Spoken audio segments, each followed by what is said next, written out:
हिंदी में यूपीएससी की तैयारी से संबंधित प्रोग्राम्स को देखने के लिए सब्सक्राइब करें study IQIAS Hindi. A very very very warm hearted welcome to all of you. This side is Abhinav Kumar बोरे और आज मैं आपके समक्ष लेकर प्रस्तुत हूँ फ्री हैंड मैपिंग की एक और क्लास। देखिए आज की इस क्लास में हम क्या डिस्कस करेंगे, तो आप लोगों ने थंबनेल में भी देख लिया होगा और मेरे पीछे देख भी पा रहे होंगे। हम आज जो है एशिया को कवर करने वाले हैं और मैं स्पष्ट कहूं तो ये क्लास काफी इंपॉर्टेंट होगी। और ये भी याद रखिएगा कि इसकी PDF आप जो है इस टेलीग्राम चैनल से डाउनलोड कर सकते हैं। मैं हर बार भूल जाता हूं, इसलिए जो है वो पहले ही आप लोग को मैंने बता दिया कि ये टेलीग्राम चैनल है भाई। अगर कोई फर्स्ट टाइम देख रहा है तो जो है आप इसे जरूर डाउनलोड कर लें। फाइन, बीती हुई सारी PDFs जो है आपको वहां पर अवेलेबल हैं और आप उसे डाउनलोड कर पाएंगे। पहली चीज। दूसरी चीज याद रखिए, one of the most important चीज है। तीसरी चीज याद रखें कि वर्ल्ड मैपिंग में हम चलते हुए बहुत एडवांस तक आ चुके हैं और अब हम जो है वो द्वीपों को एंड करने के क्रम में हैं, महाद्वीपों को एंड करने के क्रम में हैं। बट मैं एक स्पष्ट बात कहूं तो मेरी एक्सपेक्टेशन है और मेरी ये उम्मीद है कि अगर आप सभी लोग एग्री करेंगे तो, और जहां तक मुझे पता है कि आप सभी का रुझान होना चाहिए क्योंकि डिजर्विंग चीज है ये। याद रखें कि कुछ ऐसे टॉपिक्स हैं जिससे प्रश्न यूपीएससी करा करता है। आप जाइए एक सिंपल सा गूगल सर्च कर लीजिए कि यूपीएससी ने प्रश्न करे हैं कि नहीं जो मैप पर आधारित हैं। अगर नहीं करना चाहते हैं तो एटलस में उठाकर देख लीजिए, पीछे जो है प्रश्न दिए हुए हैं। आप जो पढ़ेंगे और जो यूपीएससी में आएगा इसमें डिफरेंस है। मुझे परफेक्टली पता है कि ज्यादातर बच्चे जो है वर्ल्ड मैपिंग के नाम पर 7 महाद्वीपों की मैपिंग देखकर उसे खत्म कर देते हैं। फाइन, पर याद रखिए ये सिर्फ काम चलाने वाली बात है। अगर आप सच में एग्जाम क्लियर करना चाहते हैं तो आपको अंदर की चीजें पता होनी आवश्यक है। इसमें सबसे इंपॉर्टेंट चीज होती है यूपीएससी ने द्वीपों का क्रम पूछा है, मतलब जो द्वीप न्यूज में रहे हों या फिर इन जनरल भी, अरे 50 या 100 द्वीप होंगे। फाइन, या मैं कहूं कि इनका एक क्रम है, 8-10 जो है वो ग्रुप्स हैं द्वीपों के, उनसे प्रश्न आया करते हैं। वो पूछेगा आपसे वेस्ट टू ईस्ट क्या होता है, ईस्ट टू वेस्ट क्या होता है। अगर मैं कहूं इसे फेस्टून या आर्किपियालागोस या चापाकार द्वीप समूह कहा जाता है। आप इससे प्रश्न आएंगे। अगर आप लोग इंटरेस्टेड हो तो याद रखें कि ये एक टॉपिक बनता है। इसके अलावा जो है महासागरीय जलधाराएं भी समझाई जा सकती हैं। इसके अलावा रिंग ऑफ फायर भी समझाया जा सकता है और बहुत सारी ऐसी चीजें हैं छोटी छोटी जिससे प्रश्न आते ही हैं। अगर आप देखें तो बीते 5 सालों का ये ट्रेंड है। इफ यू आर इंटरेस्टेड तो आप मुझे जो है कमेंट सेक्शन में बताएं और हम जो है इसे जर्नी को स्टार्ट करें, कुछ जो चीजें बची हुई हैं उसमें। और याद रखिए महासागरों की मैपिंग भी इंपॉर्टेंट है, महासागरों की मैपिंग भी हम कर सकते हैं। एक ये पार्ट है जो मुझे आपसे डिस्कस करना था।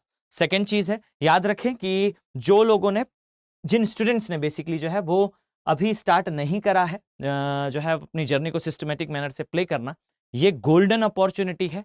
याद रखिए कि आपको जो कोर्सेस हैं, ये जो 23 अक्टूबर का जो बैच है, इस बैच में एंट्री के लिए आपको जो है एक गोल्डन अपॉर्चुनिटी मिल रही है। याद रखिएगा कि ये जो है आपको मिनिमम कॉस्ट पे, दशहरा के उपलक्ष्य पे आपको तीनों कोर्सेज जो है उनमें डिस्काउंट है।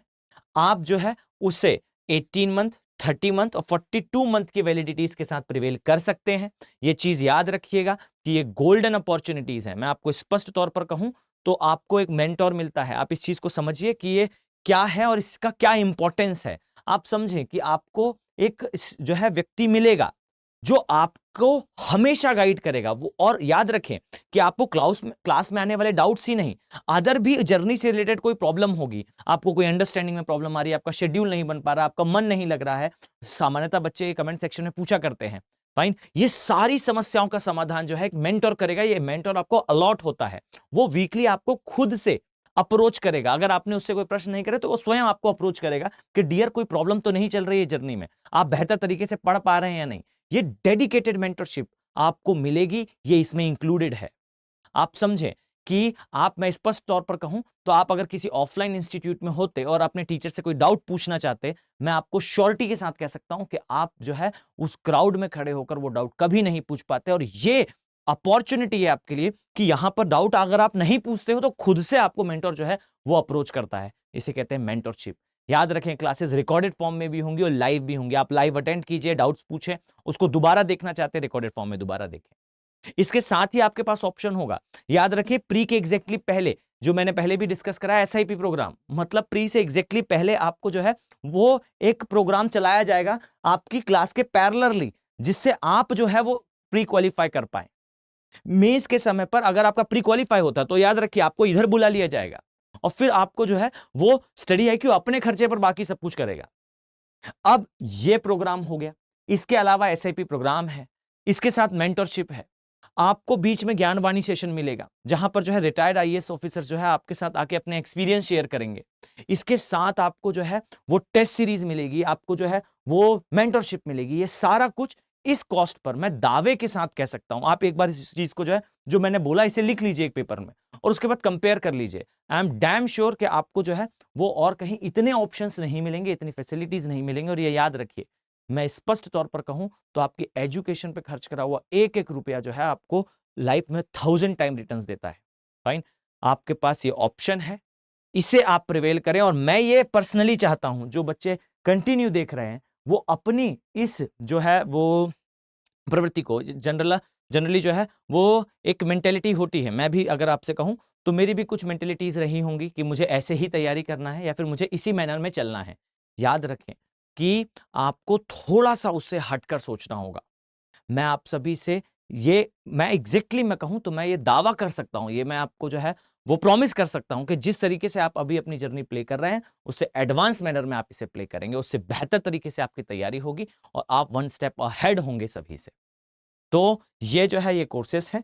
याद रखिए भाई, अगर आपको ठीक लगता है तो आप जो है फैकल्टी कोड का यूज कर लीजिए। आपके पास सारे आपके जो है फैकल्टीज के कोड अवेलेबल हैं। इनमें से एक कोड जो है भाई ये मेरा है। अगर आप यूज कर रहे हैं, अगर आप प्रिवेल कर रहे हैं इन कोर्सेज को, तो आप इस कोड को यूज करेंगे तो ये जो है वो आपको ऑप्शंस दिखाई देंगे इस कॉस्ट पर। ठीक है, तो ये फैकल्टी कोड है, you can use this code also. बाकी मेरी एडवाइस ये होगी कि जल्दी से जल्दी आप इसे ज्वाइन करें और अपनी जर्नी को एक स्टेप अहेड लेकर जाएं। फाइन, इसी प्रकार से आपके पास जो है ये ऑप्शन भी है। आपका जो भी ऑप्शनल सब्जेक्ट हो, चाहे वो PSIR हो, पॉलिटिकल साइंस हो, इंटरनेशनल रिलेशन हो, ज्योग्राफी हो, एंथ्रोपोलॉजी हो या फिर हिंदी साहित्य हो, इन सारे कोर्सेज के जो है वो ये ऑप्शनल के कोर्सेज हैं, ये अवेलेबल हैं। आप इन्हें जो है प्रिवेल कर सकते हैं, जो भी आपका ऑप्शनल सब्जेक्ट हो। सेम एज यहां पर आपको मेरा कोड मिलेगा, जो कॉस्ट लिखा हुआ है और जो टाइमिंग लिखी है, इस अकॉर्डिंगली जो है वो बैचेस रन होंगे। क्लियर? तो चलिए अब हम जो है आगे बढ़ते हैं हमारे चैप्टर पे। अब देखिए, और ये चीज याद रखिएगा कि आपको जो है कुछ चीजें याद करनी ही पड़ेंगी। फाइन, जैसे एक स्पष्ट बात मैं बताऊं तो मेरी आप सभी से ये उम्मीद है कि आप सभी को अब फ्री हैंड मैप बनाते आता होगा। फाइन, अब ये चीज याद रखें, पहली चीज कि आपको यहां पर मैप मेरे साथ ड्रॉ नहीं करना है। वैसे तो आई थिंक आप सभी लोग सीख चुके होंगे इस बात को। मैं बार बार कहता हूं कि आपको मेरे साथ ड्रॉ नहीं करना है, क्लास को 2 बार देखना है। ठीक है, देखो इसमें मेरा कोई फायदा नहीं है आप 2 बार देखोगे या 3 बार देखोगे। बस मुझे एक चीज पता है कि जब आप ऐसे पढ़ते हो ना तो जनरली आप ऐसा मिस्टेक करते हैं कि देखते समय नोट्स बनाने का प्रयास करते हैं। अब इससे क्या होता है, इससे बहुत सारी चीजें स्किप हो जाती हैं। तो ये गलती ना करें, पहले वीडियो पूरा देख लें इत्मीनान से, फिर लिखने बैठें तो आपको बेटर अंडरस्टैंडिंग आएगी सब्जेक्ट की।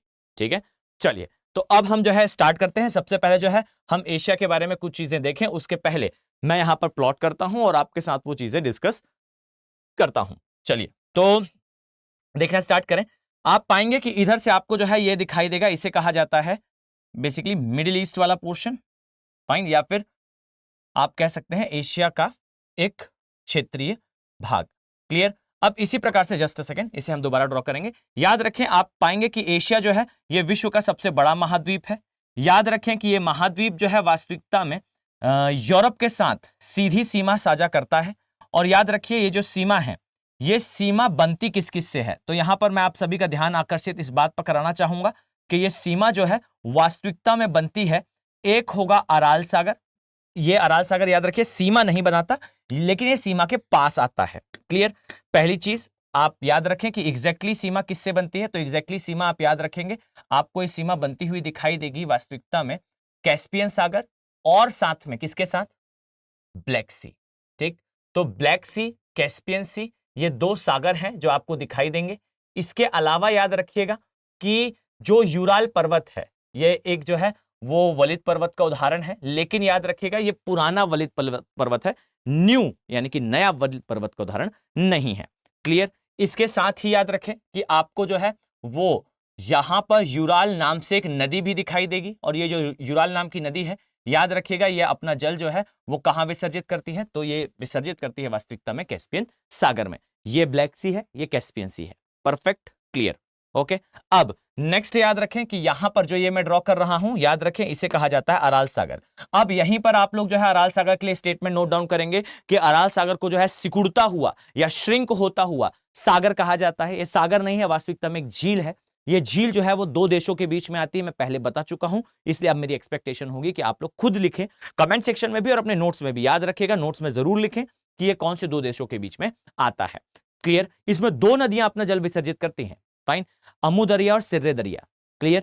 अब याद रखें कि ये दोनों नदियों में लगातार जल का स्तर कम होता जा रहा है, इसलिए अराल सागर सिकुड़ रहा है। ऑक्सफोर्ड के स्टूडेंट एटलस में जाकर देखिए ध्यान से, आपको दिखाई देगा अराल सागर का जो है 2008 से 2020 तक का, अगर अपडेटेड वर्जन है तो 20 तक का, अगर नहीं है आपका एटलस अपडेटेड तो फिर 14 तक का आपको दिखाई देगा। अराल सागर लगातार श्रिंक हो रहा है। इसे नोट डाउन कर लीजिएगा कि अराल सागर समय के साथ सिकुड़ते हुए एक समय पर गायब हो जाएगा। क्लियर? इसे एक जियो फिनोमिना कहा जाता है। यह सामान्यतः तब होता है जब झील के अंदर पानी जो है कुछ नदियों के द्वारा आए और नदियां धीरे धीरे सूखना प्रारंभ करें। यहां पर फिजिकल ज्योग्राफी अगर कभी हम देखते हैं तो आपको वहां पर दिखाई देगा एक टर्म होता है जिसे कहा जाता है ग्लेशिएशन, डीग्लेशिएशन और इसके बीच में इंटरग्लेशिएशन, मतलब हिमयुग, हिमयुग की समाप्ति और अंतरा हिमयुग। अंतरा हिमयुग में जो है ये देखने को मिलता है कि नदियों का साइज छोटा होता जाता है। इसे नोट डाउन कर लीजिएगा। और नदियों का साइज छोटा होता है तो सामान्यतः ऐसी झीलें गायब हो जाती हैं। This is a Jio phenomena. ये ज्योग्राफी में होने वाली एक प्रोसेस है और इससे बड़ी झीलें गायब होती हैं। और ये याद रखिए, कभी हम जो है बहुत वास्ट मैनर में जब चीजों को देखेंगे, फाइन, जो कि मेंस पॉइंट ऑफ व्यू से काफी इंपॉर्टेंट है, तो आप पाएंगे वहां पर, याद रखिए कि जो ह्यूमन सेटलमेंट है यानी कि मानवीय अधिवास है, क्या कारण है कि मानवीय अधिवास चेंज होता है, फाइन, उसका सबसे बड़ा कारण यही है डीग्लेशिएशन। प्रकृति चाहती है कि आप स्थान बदलें। याद रखिए कि ग्लेशिएशन का टाइम आएगा, हिमयुग आ जाएगा। हिमयुग के बाद का समय जो है वो धीरे धीरे गर्म होगा। गर्म होकर इतना गर्म हो जाएगा कि सारे ग्लेशियर मेल्ट हो जाएंगे। मेल्ट होकर सारा पानी सागरों में जाएगा। सागर की प्लेट पतली होती है, सारा प्रेशर ट्रांसफर होगा नीचे डक्टाइल लेयर पे। और याद रखिए ये लेयर किसकी है? ये मैग्मा की है। मैग्मा पर प्रेशर आएगा, वो तोड़ के जो है प्लेट बाहर निकलेगा, विस्फोट होगा, डस्ट और एशेस बाहर आएंगी, धूल और राख के कण बाहर आएंगे। और याद रखिए ये ज्वालामुखी विस्फोट जो है वो हिमयुग ट्रिगर कर देगा। फिर से वही साइकिल चलना स्टार्ट हो जाएगी। अब यहां देखिए जो अंतरा हिमयुग का समय है उसमें तापमान बढ़ता है और वही हो रहा है अभी पृथ्वी पर। और याद रखें इसी क्रम में जो है वो बड़ी झीलें धीरे धीरे करके सूखती हैं और जब सूखना प्रारंभ करती हैं तो ह्यूमन सेटलमेंट अर्थात मानवीय अधिवास का जो क्रम है ये चेंज हो जाता है। फाइन, और यही कुछ हो रहा है यहां पर। अब इसको ना आप लोग लिख लीजिएगा, ये जो मैंने इतनी देर में बोला इसे कहीं पर लिख लीजिए और अपने आंसर में यूज करें। जहां पर आपको दिल्ली की समस्या दिखाई दे, जहां पर आपको देखे कि क्या कारण है कि भारत जर्मन टेक्नोलॉजी या फिर आप कहें जर्मन टेक्नोलॉजी तो नहीं आएगा, जर्मन पैटर्न से भारत नई सिटीज को प्लान कर रहा है। न्यू रायपुर दिखाई देगा, न्यू दिल्ली दिखाई देगा, न्यू लखनऊ दिखाई देगा। ये न्यू क्या है? तो न्यू है बेसिकली हम नए पैटर्न से अब सिटी को स्टैब्लिश कर रहे हैं। कारण क्या है? पैटर्न चेंज हो रहा है। फाइन, जनसंख्या बढ़ रही है, पैटर्न चेंज करने की बात है। अब हर चीज इज इंटरलिंक, हर चीज में जो है आपस में संबंध है। तो आप लोग इस चीज को लिख लीजिएगा कि अराल सागर लगातार सिकुड़ रहा है। अब इसके बारे में चूंकि मैं आगे डिस्कस नहीं करूंगा इसलिए मैंने यहां पर आपको बता दिया। क्लियर? अब ये चीज थोड़ा सा ध्यान रखें कि आपको इस स्थान पर कुछ इस तरीके से आप पाएंगे। यहां पर याद रखें कि एक जो है वो मैं अभी मैप पर ही इसे पहले बना देता हूं जिससे जो है हम आगे इसे समय अगर ना दे पाए तो ये छूट ना जाए। ठीक है, तो देखिए यहां पर आपको जो है एक भ्रंश दिखाई देगा। ओके, याद रखिए ये भ्रंश वास्तविकता में क्या है? एक भ्रंश घाटी है। This is a rift valley. ठीक है, अब यहां ध्यान दीजिएगा बच्चे, याद रखें कि ये जो घाटी है ये वास्तविकता में एक झील है। इसे कहा जाता है लेक बाइकल। चलिए मैं इसे यहां पर मेंशन भी कर देता हूं जिससे आपको आगे नोट डाउन करने में किसी प्रकार की समस्या ना हो। जस्ट अ फ्यू सेकंड, यहां याद रखिए जो लेक बाइकल है, फाइन, अब यहीं से जो है आप पढ़ना स्टार्ट कर दें। जो लेक बाइकल है यानी कि बैकल लेक है, ध्यान दीजिएगा कि बैकल लेक जो है वास्तविकता में कहां आती है? तो याद रखिए ये झील जो है वास्तविकता में रशिया में आती है, ये रूस में आती है, विस्तार है इसका। सेकेंड चीज याद रखिएगा कि ये जो है वो रूस तथा मंगोलिया इसकी बॉर्डर के समीप है, इनकी सीमा के समीप आपको दिखाई देगी। इसके अलावा याद रखें कि ये विश्व की सबसे गहरी यानी कि डीपेस्ट लेक है। जस्ट अ फ्यू सेकेंड, विश्व की सबसे गहरी झील है। ओके, इसके अलावा ये भी याद रखिएगा कि इसका जो साइज है, इसका कंपैरिजन याद रखें कि इसका size is greater than size of Belgium. Fine, ये जो है सबसे गहरी है और इसका जो साइज है यानी कि आकार है ये बेल्जियम से भी बड़ा है। अब ये याद रखें सबसे गहरी है और इसके अंदर ये चीज लिख लीजिएगा कि इसके अंदर जो जल है, जल की मात्रा है, और ये जल कैसा है याद रखिएगा, ये ताजे पानी की झील है। ठीक है, ये ताजे पानी की झील है और याद रखिए इसके अंदर जो जल है ये कलेक्टिवली ग्रेटर है, यानी कि विश्व की सबसे बड़ी ताजे पानी की झील कहा जाता है क्या, सुपीरियर को। याद रखिए सुपीरियर जो है वो ग्रेट लेक्स का पार्ट है, मगर मैं कुछ इस तरीके से बनाऊं आपको, तो यहां ध्यान दें कि आपको जो है इस प्रकार से झीलें दिखाई देंगी, इसे कहा जाता है ग्रेट लेक्स ऑफ यूएसए। याद रखें इसमें जो है सुपीरियर आता है, मिशिगन आता है, ह्यूरॉन आता है, ओंटारियो आता है, इरे आता है। आई थिंक आप सभी को याद होगा, और नहीं है तो बच्चे अभी ही वीडियो को जो है थोड़ा सा पीछे खींच लीजिएगा और इसे जो है याद कर लीजिएगा। क्लियर, आपको ऑर्डर के साथ याद होना चाहिए। एक दिखाई देगी आपको सुपीरियर, एक दिखाई देगी मिशिगन, एक जो है सुपीरियर, मिशिगन, ह्यूरॉन, ओंटारियो, इरे थोड़ा सा अलग दिखाई देगा। याद रखिए यूएस कनाडा की बॉर्डर में आता है और इसमें सबसे बड़ी जो झील है यहां पर याद रखिएगा इसे कहा जाता है सुपीरियर झील। ओके, और ये याद रखिए जो सुपीरियर झील है और साथ में सुपीरियर, फिर मिशिगन, ह्यूरॉन, या फिर मैं यहां पर सीधा लिख दूं Great Lakes of USA. Just a few second. Fine, इसे कहा जाता है Great Lakes of USA. Fine, याद रखें इससे ज्यादा जल है इस नदी, इस झील के अंदर। फाइन, ज्यादा, जस्ट अ फ्यू सेकेंड, ज्यादा जल है इस झील में, खासकर सुपीरियर से तो ज्यादा है ही, पर याद रखिए आकार कम है क्योंकि पतली और गहरी है। क्लियर, तो ये एक चीज याद रखिएगा। अब इसके साथ आ जाइए, हम वहां वापस आते हैं। अब यहां ध्यान से देखें, आपको जो ये वाला पार्ट दिखाई दे रहा है, कौन सा, जिसको आप अभी देख पा रहे होंगे, जस्ट अ फ्यू सेकेंड, यहां पर आपको जो है इस प्रकार से ये दिखाई देगा। ये जो पार्ट आप देख पा रहे हैं इसमें जो ऊपर वाला क्षेत्र है, याद रखिए ये कहलाता है एशिया का निम्न भूमि क्षेत्र।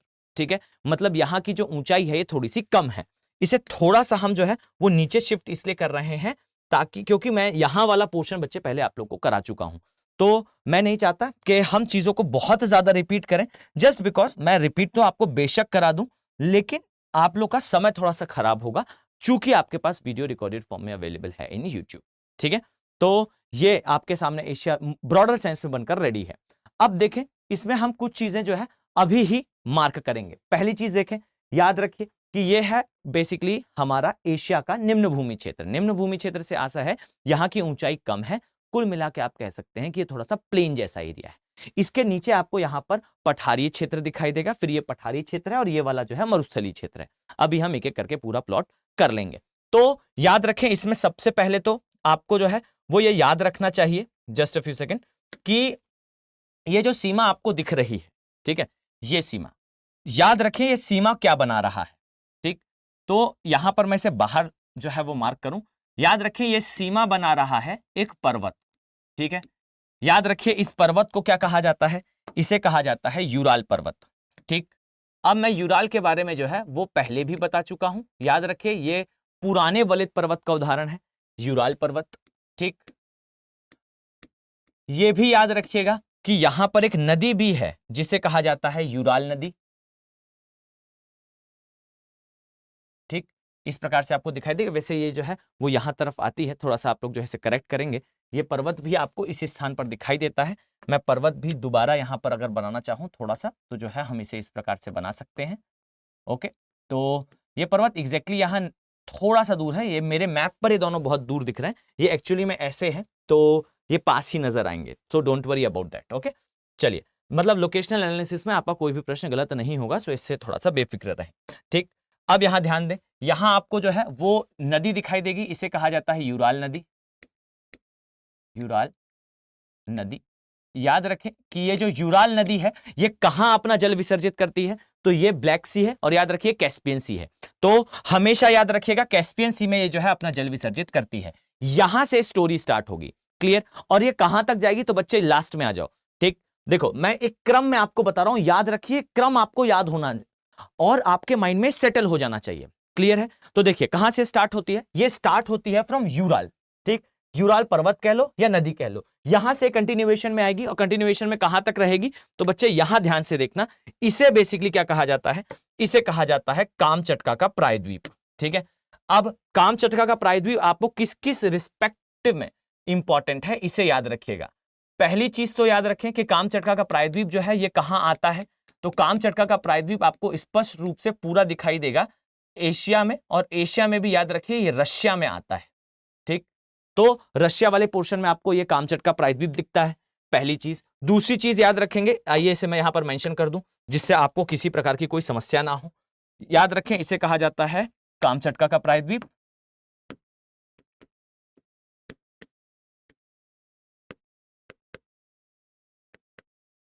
अब ध्यान से सुनिएगा, याद रखें कामचटका का प्रायद्वीप, एक चीज तो ये पूरा पूरा पोर्शन आपको देखने को मिलता है रूस में, पहली बात, यानी कि ये रशिया का पार्ट है। दूसरी चीज याद रखिए, ये पैसिफिक रिंग ऑफ फायर अर्थात प्रशांत महासागर का अग्नि मेखला, इसका भाग है। क्लियर, और यहीं से ये स्टार्ट होता है। क्लियर, अब नेक्स्ट चीज सुनो ध्यान से, इसे थोड़ा सा जो है हम एडजस्ट कर लें जिससे आपको किसी भी प्रकार की अंडरस्टैंडिंग में प्रॉब्लम ना आए। और ये याद रखें कि एज इट इज ना, इसको आप लोग लिख लीजिएगा, ऐसे ही नोट्स बनाइएगा। ठीक है, और यही कारण है कि मैं आपसे कह रहा हूं कि आपको जो है वो क्यों आ जाना चाहिए इसमें बैचेस में, इसका यही रीजन है कि सब कुछ फिर आप ऐसे ही पढ़ेंगे, मतलब इसी डिटेलिंग के साथ ईच एंड एवरी सब्जेक्ट देखेंगे। तो थोड़ा सा आप लोग जो है इस पर फोकस जरूर कीजिएगा कि आप जो है वो जल्दी से जल्दी इस बैच का पार्ट बने। और मैं लिटरली एक बात बताता हूं, इसमें मेरा एक जो है वो थोड़ा सा आप कह सकते हैं स्वार्थ है इस बात से कि जो डिजर्विंग कैंडिडेट होते हैं, मतलब जिनको लिटरली पढ़ने में मजा आता है, याद रखें उन्हें पढ़ाने में भी फिर टीचर को जो है वो थोड़ा सा मजा आने लगता है। तो मैं चाहता हूं कि इस तरीके से हम इंटरेस्टफुल मैनर में उस चीज को पढ़ें और वो डिजर्विंग बच्चे आए जो बेसिकली इस चीज को रिस्पेक्टिवली पढ़ना चाहते हैं। फाइन, अब देखें ध्यान से, ये जो पोर्शन आपको दिखाई दे रहा है, याद रखिए ये है कामचटका का प्रायद्वीप एग्जैक्टली। ठीक है, अब यहां ध्यान से देखिएगा, याद रखें ये जो प्रायद्वीप आपको दिख रहा है, ठीक, इसमें पहली चीज तो ये याद रखिए यहां नीचे आपको कुछ द्वीप दिखाई देंगे। ठीक है, यहां पर ये जो है द्वीप दिखाई देंगे। ठीक, अब याद रखिए इसे कहा जाता है कुरिल द्वीप, लेकिन कुरिल द्वीप, लेकिन मैं पहले भी बता चुका हूं कि कुरिल द्वीप जो है वो रशिया और जो है वो जापान के बीच में इसको लेकर जो है डिस्प्यूट है। रशिया कहता है ये उसका है, जापान कहता है ये इसका है। अब जापान क्यों कहता है मैं पहले भी बता चुका हूं कि जापान जो है एक ऐसा देश है जो प्लेट टेक्टोनिक की बाउंड्री में आता है, यहां पर एग्रीकल्चरल एरिया नहीं है, कृषिगत गतिविधियां मिनिमम होती हैं। जापान की जो है वो मजबूरी है कि ये अपने जो भोजन है यानी कि अपनी पॉपुलेशन के लिए जो फूड है वो फूड सिक्योरिटी अर्थात खाद्य सुरक्षा के लिए सागरों पर निर्भर करता है, और सागरों में मछलियों पर निर्भर करता है, सी फूड पर निर्भर करता है, अर्थात ज्यादा से ज्यादा ओशनिक एरिया जो है जापान चाहेगा कि उसके पास हो। और यही वो कारण है कि कुरिल वाला एरिया जो है वो जापान चाहता है कि उसके पास हो। ठीक है, अब इसमें याद रखिए कि जापान एकमात्र ऐसा देश है जो वेल की तक हंटिंग करता है। इसमें दूसरी चीज याद रखिएगा, मेजोरिटेरियन जो पॉपुलेशन है वो सी फूड पर डिपेंड करती है। इसमें एक और चीज याद रखिएगा कि जापान जो है कुरिल द्वीपों के लिए रशिया से एक समय पर वॉर तक की कंडीशन पर जा चुका है। कहां आता है तो याद रखें ये कामचटका का प्रायद्वीप है, यहां पर आपको देखने को मिलेगा इसके नीचे। अब इसके अलावा आपको एक चीज और ध्यान रखनी है, याद रखिएगा कि इस क्षेत्र में यहां पर आपको जो है वो एक सागर दिखाई देगा जिसे कहा जाता है बेरिंग सी, बेरिंग सागर। और याद रखें बेरिंग सागर के एक तरफ कामचटका है और इसके दूसरी तरफ जो है यहां से आपको साइबेरिया वाला पार्ट एंड होते हुए, अलास्का वाला पार्ट यूएसए का स्टार्ट होते हुए दिखेगा। तो यहां याद रखिएगा बेरिंग सागर से जो है अलग होता है कामचटका किसके साथ, अलास्का के साथ। अब यहां पर जो अंदर आपको सागर दिखाई देता है मैं पहले बता चुका हूं आप सभी को, याद रखिएगा इसे बेसिकली कहा जाता है क्या, जस्ट अ सेकेंड, इसे कहा जाता है सी ऑफ अखुटस। ठीक है, इसे कहा जाता है अखुटस का सागर, अखुटस सागर। तो थोड़ा सा आप इस चीज को और याद रखेंगे। इसके नीचे फिर जापान वाला एरिया है। ठीक है, तो कामचटका प्रायद्वीप रूस में आता है, प्रशांत जो है अग्नि मेखला का पार्ट है। दूसरी चीज यहां पर आपको ये दिखाई देगा। अब इसके साथ एक चीज और याद रखिए, यहां पर आपको जो है एक ज्वालामुखी दिखाई देगा जो अभी एटलस में आपको नहीं मिलेगा, लेकिन आप लोग को जो है उसके बारे में पता होना चाहिए। याद रखें कि आज नहीं तो कल ये न्यूज में जरूर आएगा। कारण क्या है? कारण बस इतना सा है कि या ये ज्वालामुखी जो है वो कुछ समय पश्चात या तो फटेगा और नहीं तो फिर ये डिक्लेयर हो जाएगा कि ये जो है सुषुप्त यानी कि डोरमेंट ज्वालामुखी है। ठीक, क्या नाम है इसका? तो इसे कहा जाता है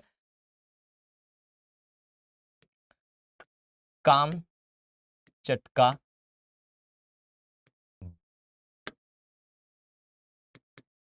प्रायद्वीप का प्रकाश बिंदु। ठीक, प्रकाश बिंदु। ठीक, वैसे सच कोई प्रकाश बिंदु है नहीं, बहुत समय से बंद हो चुका है, बट फिर भी ये जो है न्यूज में आएगा कभी ना कभी, तो आप लोग को इसका थोड़ा सा जो है वो ध्यान रखना है। आपको ये चीज दिखाई दे सकती है कभी ना कभी न्यूज में। और याद रखें अभी भले ही नहीं है पर आगे जरूर दिखने की संभावना है। एक ये चीज है। अब आइए हम वापस चलते हैं अपने इस भाग में। अब देखिए ये आपको क्या दिखाई दिया? ये आपको एक पठार दिखाई दिया। अब इसके अलावा याद रखें आपको इस क्षेत्र में जो है इस प्रकार से आप पाएंगे, यहां पर जस्ट अ सेकेंड, यहां पर आपको जो है एक और पठारीय क्षेत्र दिखाई देगा। ये पठारीय कम, पहाड़ी क्षेत्र ज्यादा है। आप कह सकते हैं पहाड़ भी है और पठार भी है, लेकिन आपको याद रखना है इसका नाम क्या है। फाइन, इसे कहा जाता है वर्खोयस। फाइन, याद रखें कि जो वर्खोयांश है, फाइन, ये एक ऐसा क्षेत्र है जो एक समय पर विश्व का सबसे ठंडा स्थान था। आज भी सेकंड नंबर पे ही आता है। थोड़ा सा अपडेट कर लीजिएगा इसे कि अभी कौन सा है, बट हो सकता है यही आपको फर्स्ट दिखाई दे। याद रखिए इसे कहा जाता है वर्खोयास। फाइन, ये आता साइबेरिया में है। मैं यहां पर जो है वो नाम भी लिख देता हूं इसका। चलिए आइए इसे यहां पर जो है हम अलग से लिखते हैं। ध्यान से देखिएगा,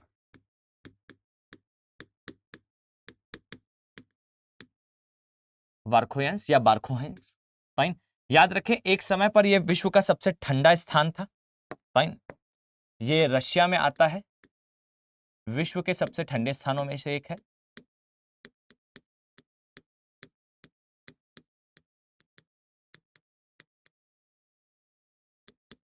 ओके, पहली चीज। दूसरी चीज याद रखिए कि यह एक पठारी तथा छोटी पहाड़ियों का एरिया है। और अब सुने ध्यान से, याद रखें कि वास्तविकता में आप पाएंगे, जस्ट अ फ्यू सेकेंड, अगर मैं आपको इस प्रकार से दिखाना चाहूं तो याद रखिएगा, जस्ट अ सेकेंड। फाइन, आपको अगर मैं कहूं कि जो साइबेरिया वाला पार्ट है, वो जो साइबेरिया है एग्जैक्टली कहां दिखता है, तो याद रखिएगा ये साइबेरिया वाला जो पार्ट है आपको यहां पर एक जो है स्थान याद रखना है। इसे याद रखिएगा, इसे कहा जाता है यूराल पर्वत। Just a few second. और इस प्रकार के छोटे नोट्स जरूर बनाया करें। यह है यूराल पर्वत। यूराल पर्वत से साइबेरिया का मुख्य विस्तार आपको जो है वो इसी पठारी क्षेत्र तक देखने को मिलता है। और यही कारण है कि इसको थोड़ा सा आपको जो है वो दिमाग में सेटल डाउन रखना चाहिए कि ये क्षेत्र यहां पर आता है, क्योंकि मुख्यतः साइबेरिया जो है वो आपको इन दो स्थलाकृतियों के बीच ही देखने को मिलता है। ठीक है, तो थोड़ा सा आप लोग जो है इसे अपने माइंड पर रखेंगे कि जिस साइबेरिया को आप देखने वाले हैं, ये साइबेरिया आपको जो है वो लोकली इस प्रकार से दिखता है। यहां पर साइबेरिया का क्षेत्र होगा और ये यूराल से वर्खोयंस के बीच में स्थित है। अब ये कहलाता है बेसिकली क्या? ये कहलाता है लोकेशनल एनालिसिस। आपने जो वीडियोस कभी कभार सोशल मीडिया में देखे होंगे, अब जब कभी आप वो वीडियो देखें तो वहां पर कमेंट सेक्शन में बता दीजिएगा कि वी परफेक्टली नोस कि ये किसका पार्ट है और ये फिनोमिना क्या है। वास्तविकता में यहाँ पर लोग जो है वो गर्म पानी ले जाते हैं और उससे हवा में उछालते हैं। खौलता हुआ पानी जैसे ही नीचे आता है उतनी देर में वो बर्फ बन जाता है। वो इसी क्षेत्र की जो है वो बात करी जा रही है। क्लियर? अब यहां पर एक चीज याद रखिए, साइबेरिया वाला पार्ट है, हम साइबेरिया अभी डिटेल में देखेंगे, उसके पहले यहां ध्यान दीजिए। याद रखें कि यहां बीच में एक और पठारीय क्षेत्र आपको दिखेगा। ठीक है, यहां पर एक और जो है वो पठारीय क्षेत्र आपको देखने को मिलेगा। ये याद रखिए, ये पठारी क्षेत्र जो है वो साइबेरिया का पठार कहलाता है, या इसे कई बार जो है मध्य साइबेरिया का पठार कहते हैं। याद रखिएगा कि ये जो मध्य साइबेरिया का पठार है, जस्ट अ फ्यू सेकेंड, ये जो मध्य साइबेरिया का पठार है, याद रखिएगा कि यहां से दो नदियां गुजरती हैं। अब नदियों में फिर यह प्रश्न बिल्कुल बनता है कि कौन सी नदी जो है साइबेरिया के बिल्कुल मध्य से जाती है। ठीक, तो ये याद रखिए कि यहां पर आपको मध्य साइबेरिया का पठार देखने को मिलता है, इतना बस आप अपने माइंड पर रखें। मैं अभी नदियों के बारे में आपको बताता हूं। इसे कहा जाता है मध्य साइबेरिया का पठार। ठीक है, तो ये थोड़ा सा आपको याद रखना है। मैं यहां पर जो है वो नेमिंग कर दूं, इसे कहा जाता है वोरखोयंस। साइबेरिया में आता है, विश्व के सबसे ठंडे स्थानों में से एक है। क्लियर। अब इसके अलावा आपको याद रखना है कि ये वास्तविकता में इसके पहले एक नदी है यहां पर और इसके बाद एक नदी है। क्लियर। देखें, ये क्यों मैं बता रहा हूं, आगे आपको जो है इसे समझने में थोड़ी सी जो है वो समस्या ना हो, इसलिए याद रखें। इसके एक तरफ जो है वो आपको नदी दिखाई देगी जिसे कहा जाता है लीना, फाइन, और दूसरी तरफ जो है कोलयीमा। ये दो नदी हैं, फाइन। ये दो नदियों को आपको याद रखना है। अभी मैं खैर इस पर आऊंगा नदियों पर, तो आपको और बेहतर तरीके से क्लियर हो जाएगा। क्लियर। तो ये एक पार्ट हुआ। अब आ जाए यहां पर जो है हम इसे प्लॉट करते हैं।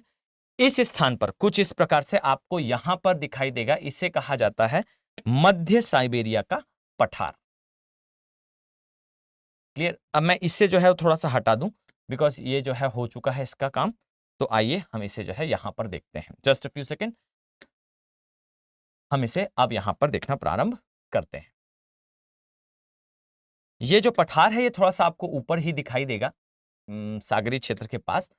पर आप याद रखें कि फ्री हैंड मैपिंग में आपको बहुत ज्यादा इस प्रकार से परेशान होने की आवश्यकता नहीं पड़ेगी, बट फिर भी अगर आप कोई क्लियरिटी ला सकते हैं दिमाग में तो आप उसे क्लियर रखें हमेशा। क्लियर। तो ये आपको जो है वो साइबेरिया वाला पोर्शन दिख रहा है। देखिए, याद रखें कि ये साइबेरिया का पहाड़ी कम पठारी क्षेत्र है। अदरवाइज साइबेरिया पूरा प्लेन वाले पार्ट में आता है। ये आपको दो जगह जो है वो पठारी दिखेंगी। अब यहां पर देखिए ध्यान से, ये आपको यूरल नदी मिल गई। अब यूरल के बाद याद रखें, अराल को थोड़ा सा हम जो है वो नीचे कर दें। चलिए, यहां पर जो है हम अराल को थोड़ा सा इस स्थान पर ले आते हैं। चलिए, अब यहां ध्यान से देखें, याद रखिएगा कि आपको कौन कौन सी नदियां पता होनी चाहिए। तो सबसे पहले और सबसे इंपॉर्टेंट याद रखिए कि यहां आपको एक नदी दिखाई देगी जिसे कहा जाता है, यह तो यूरल है। यूरल के बाद आपको इस स्थान पर एक नदी दिखाई देगी, इसे कहा जाता है बेसिकली ओब रिवर। ठीक, ये है ओब नदी। फाइन। ओब के बाद याद रखिए नेक्स्ट आपको जो है यहां पर दिखाई देगी जिसे कहा जाता है येंसी नदी। क्लियर। ये है वास्तविकता में येंसी नदी। ठीक, अब यहां ध्यान से देखिए, ये येंसी रिवर है। Just a second, I think ये आपको अभी रीडेबल नहीं होगा। मैं इसे थोड़ा सा जो है वो डार्क कर दूं तो आप बेहतर तरीके से शायद इसे देख पाएं। ये है येंसी नदी। याद रखिए, जो येंसी है इस नदी के लिए याद रखिए इसकी दो सहायक नदियां हैं। ठीक है, आपको ये दोनों सहायक नदियां पता होनी चाहिए। ठीक, एक को कहा जाता है तंगस्का और दूसरी भी है तंगस्का। लेकिन याद रखिए प्रॉब्लम कहां आएगी, तो आइए मैं आपको इधर पे क्लियर कर देता हूं अलग से। ठीक है, जस्ट अ सेकेंड, इसे थोड़ा सा हम जो है यहां पर एडजस्ट करते हैं। Just a few second. याद रखिए कि आपको ये जो है पता होना चाहिए कि जो रिवर है, जस्ट अ सेकेंड, ये है येंसी नदी इस प्रकार से। ठीक है, अब याद रखिए कि येंसी हो या फिर आगे आप जाएंगे तो लीमा हो, या सॉरी आगे आप जाएंगे तो ओब हो, ये दोनों ही नदियां जो है अपना जल कहां विसर्जित करती हैं। तो याद रखिएगा ये कारा के सागर में, मैंने आपको बताया है कि साइबेरिया का सागर, फिर लैप्टिव, कारा। तो याद रखिए कारा के सागर में ये अपना जल विसर्जित करती है और यहां पर दो नदियां आती हैं। ठीक है, एक को कहा जाता है, दोनों का ही नाम जो है वो तंगस्का है। लेकिन याद रखिए ये ट्रिकी चीज है कि ये है लोअर तंगस्का। फाइन, इसे कहा जाता है लोअर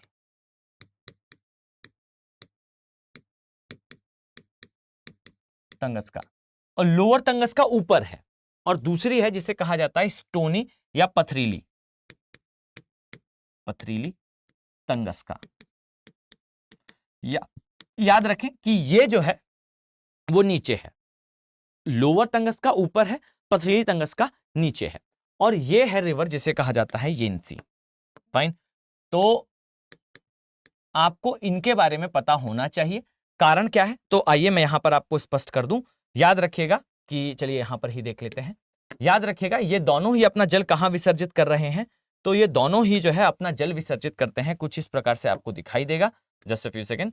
यहां पर एक सागर, कौन सा है सागरीय क्षेत्र, तो आई थिंक अब आप लोग मुझे जो है वो स्पष्ट तौर पर बता पाएंगे। याद रखें इसे कहा जाता है कारा सागर, कारा सी। तो ये दोनों ही जो है यहां पर अपना जल विसर्जित करती हैं। ठीक, ये जो है मैंने आपको बताया। याद रखिएगा इसका नाम क्या है, इसे कहा जाता है साइबेरिया का पठार। ठीक है, ये है मध्य साइबेरिया का पठार। क्लियर। अब ये दो चीजें आपको क्लियर हुई।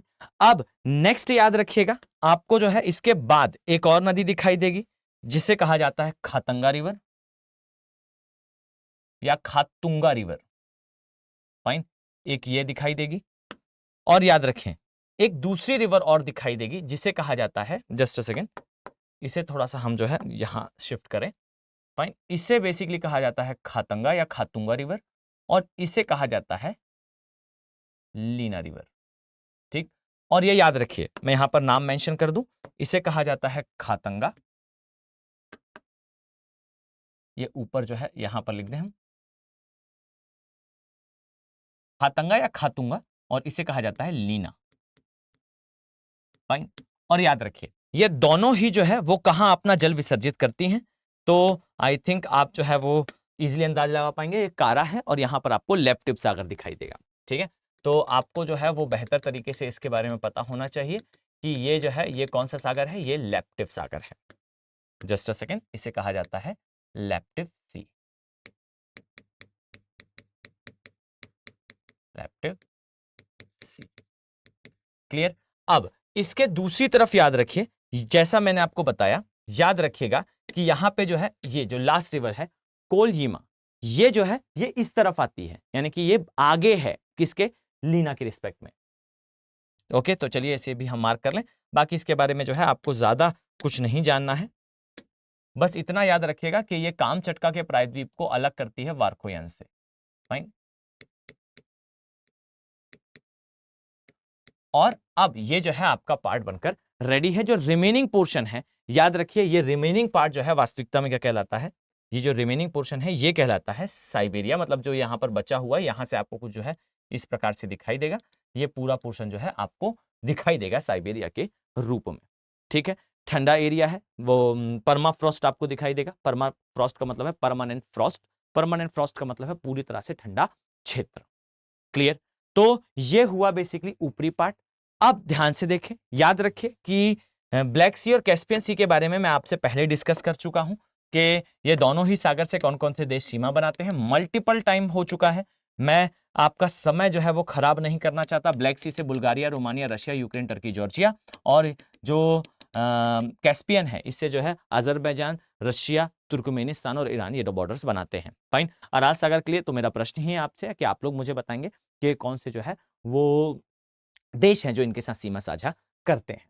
अब ये एक पोर्शन, ये ऊपर वाला कहलाया एशिया का निम्न भूमि क्षेत्र। ठीक है, अब आ जाइए यहां पर, ध्यान दें, याद रखिए कि आपको कुछ इस तरीके से इस स्थान पर जो है वो एशिया का पठारीय क्षेत्र दिखाई देता है।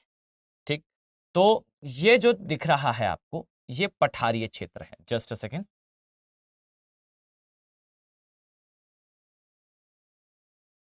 अब यहां पर ध्यान दीजिएगा, याद रखें इस पठारी क्षेत्र के लिए कि यहां पर बहुत सारी चीजें आती हैं।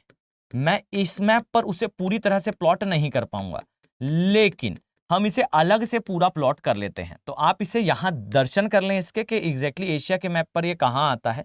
इसके बाद चलिए हम इसे अलग से भी ड्रॉ कर कर देखते हैं कि यहां आपको क्या क्या देखने को मिलेगा। फाइन, तो ये है एशिया का, आप इसे लिख सकते हैं इस प्रकार से, एशिया का मुख्य पठारीय क्षेत्र या फिर मध्य एशिया का,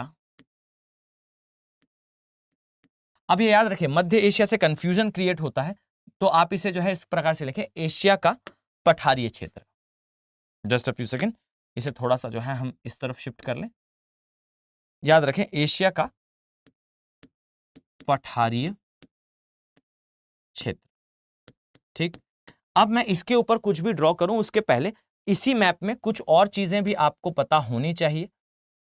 याद रखें सेंट्रल पार्ट। अब यहां याद रखें कि इसके एक तरफ आपको इस तरीके से दिखाई देगा, यहां पर याद रखिएगा ये स्थान पर आपको जो है वो पामीर की पर्वतीय गांठ दिखाई देती है। Fine, mountainous not of Pamir ये दिखाई देता है। ठीक, और याद रखिए कि ये जो पामीर की पर्वतीय गांठ है, यहां से बहुत सारी पर्वत श्रेणियां निकलती हैं। अब यहां पर कौन कौन सी पर्वत श्रेणियां आती हैं, तो अभी मैं इसे अलग से ड्रॉ करने वाला हूं, पर आप लोग को यहां ध्यान देना है। आपको यहां पर एक दिखाई देगा जिसे कहा जाता है हिंदू कुश, इसी प्रकार से आपको दिखाई देगा, इसे कहा जाता है, नीचे वाला है बेसिकली सुलेमान, ये वाला है हिंदू कुश। इसी प्रकार से आपको इस स्थान पर जो है वो काराकोरम, ये जो ड्रॉ कर रहा हूं ये तो हिमालय वाला पार्ट है। इसी प्रकार से आपको काराकोरम, कुल्लुनशान, टियनशान, पानशान, अभी मैं इसको आगे यहां पर बनाता हूं। ठीक, तो इस क्षेत्र को हम अभी देखने वाले हैं। यहां पर पठार भी आएगा, यहां पर जो है वो आपको मरुस्थल भी दिखाई देंगे, पर्वत भी दिखाई देंगे। अभी इसे अलग से ड्रॉ करते हैं। अब इसे ड्रॉ करने से पहले थोड़ा सा जो है हम अराल सागर को अगर हटाएं तो यहां पर एक बार नजर जो है वो दौड़ा लें। कारण क्या है? कारण यह है कि यह क्षेत्र अक्सर छूट जाया करता है मैपिंग में।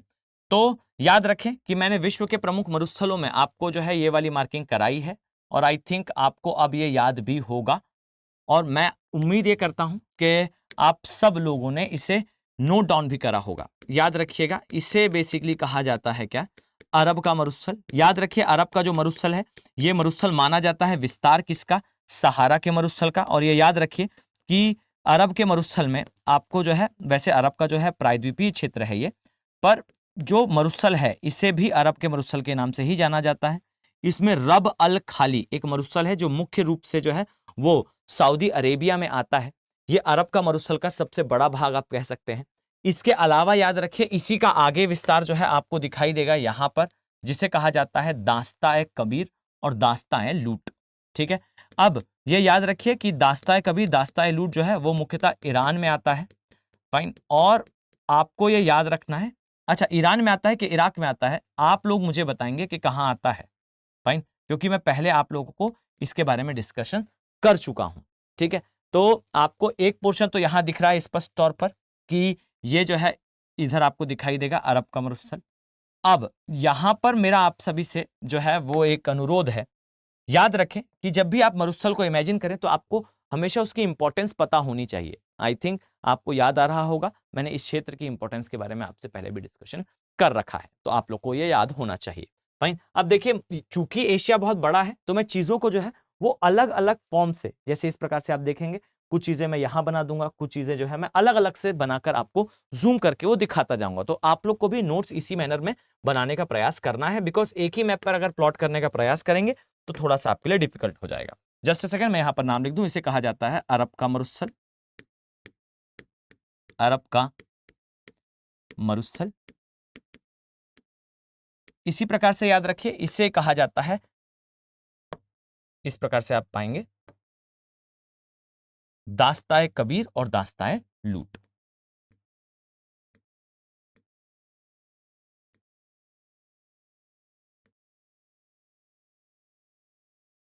ओके, तो ये पोर्शन आपको पता होना चाहिए। अब इसके बारे में थोड़ा सा हम डिटेल में आगे अभी देखते हैं।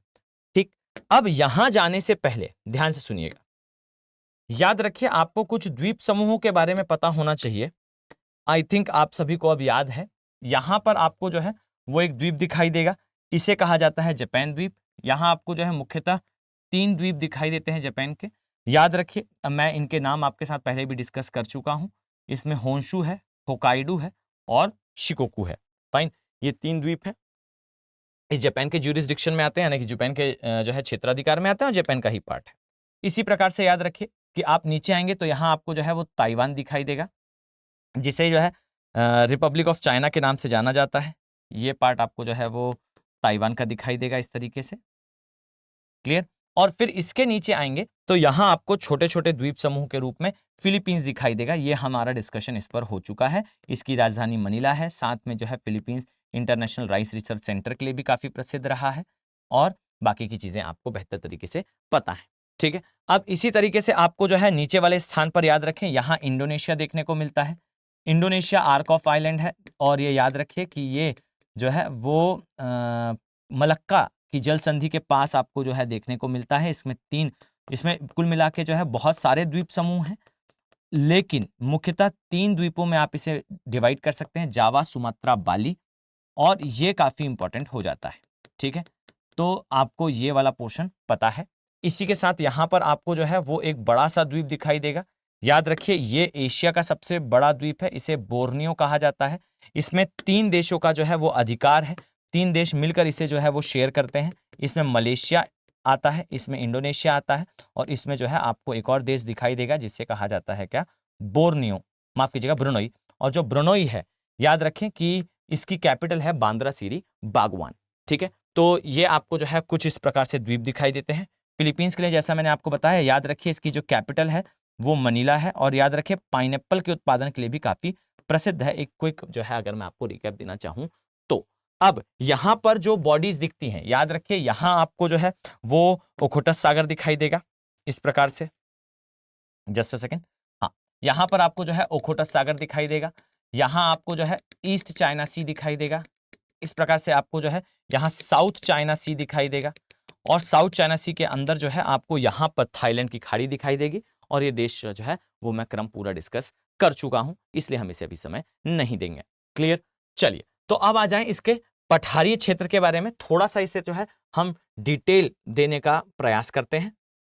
आइए, और बच्चों देखिए, मैं आप सभी से बार बार रिक्वेस्ट करूंगा कि आप लोग जो है वो थोड़ा सा वीडियोस को शेयर करा करें। क्या होता है कि समय के साथ वीडियो जो है उनकी रीच कम होती जाती है। आप कह लीजिए भाई मुझे ज़्यादा नॉलेज नहीं है कि ये यूट्यूब का एल्गोरिदम है, या फिर जो है वो बच्चे देखना कुछ समय उनका इंटरेस्ट कम हो जाता है, या फिर जो भी कोई रीज़न हो। जो लोग देख रहे हैं एटलीस्ट आप लोग एक प्रयास करा करें कि आप जो है इसे थोड़ा सा शेयर करें, अगर आपके पास जो है वो समय हो और आपके लिए ये संभव हो तो, ठीक है। तो ध्यान से देखें, सबसे पहली चीज बहुत ध्यान से देखिएगा, याद रखें कि ये जो पठारीय क्षेत्र आपको दिखाई दे रहा है, आप इसे मोटे मोटे तौर पर इन अ ब्रॉडर सेंस आप इसे कुछ भागों में डिवाइड कर सकते हो। पहली चीज तो याद रखें कि ये जो उच्च भूमि क्षेत्र दिख रहा है, इसमें आपको स्पष्ट पर्वतीय क्षेत्र का विस्तार दिखेगा। और यहां याद रखें कि ये जो पर्वतीय क्षेत्र का विस्तार आपको दिख रहा है, अभी जो कुल मिला के अभी कुछ समय बाद दिखेगा, इसमें मैं ड्रॉ करूंगा, तो याद रखिए ये पामीर की पर्वतीय गांठ से आता हुआ दिखता है, ठीक। तो आपको थोड़ा सा इस बात का ख्याल रखना है कि पामीर की पर्वतीय गांठ से क्या क्या पर्वत श्रेणियां जो है वो बाहर आती हैं, ठीक है। तो आपको सबसे पहली चीज तो ये याद रखनी है कि पामीर की पर्वतीय गांठ से आपको कौन कौन सी पर्वतीय श्रेणियां दिखती हैं। तो मैं यहां पर आपको एक जो है वो लीनियर डायग्राम दे दूं, जिससे आपको चीजों को याद करने में कोई खास समस्या ना हो, ठीक है। तो देखो, इसमें आप ना इस तरीके से इसे याद कर लो, और ये क्रम आपके लिए इंपॉर्टेंट है, ठीक है। तो मैं उम्मीद करता हूं कि आप ये क्रम जरूर याद कर लेंगे, ठीक। ये है पामीर की पर्वतीय गांठ, ओके, जस्ट अ सेकेंड। इसे कहा जाता है पामीर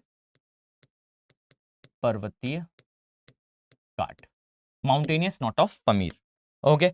अब देखो यहां से कौन कौन से पर्वत जो है आपको दिखेंगे। याद रखिए कि आपको यहां पर एक पर्वत श्रेणी जाती हुई दिखाई देगी इस तरीके से, जस्ट अ सेकेंड। याद रखें ये एक पर्वत श्रेणी आपको दिखाई देगी इस तरीके से जाते हुए। इसे कहा जाता है क्या, इसे कहा जाता है सुलेमान श्रेणी, माफ कीजिएगा, इसे कहा जाता है हिंदू कुश, माफ कीजिएगा, इसे कहा जाता है हिंदू कुश,